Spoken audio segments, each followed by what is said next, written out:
Okay, this is from PE Health Exercise, grade 7 Leviticus by John D. De La Cruz.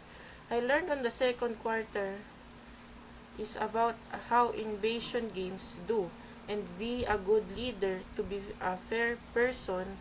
I also learned about soccer, basketball, and also tennis. And I learned about making a good deal with a game. I also learned about physical exercise and the benefits of it. It improves concentration, memory, and act as a natural antidepressant and reducing symptoms, depression, anxiety.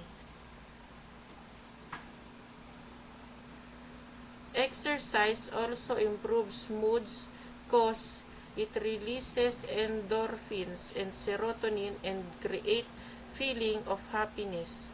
Regular exercise and proper nutrition strengthen the body, improves immune function, and reduce the risk of chronic diseases.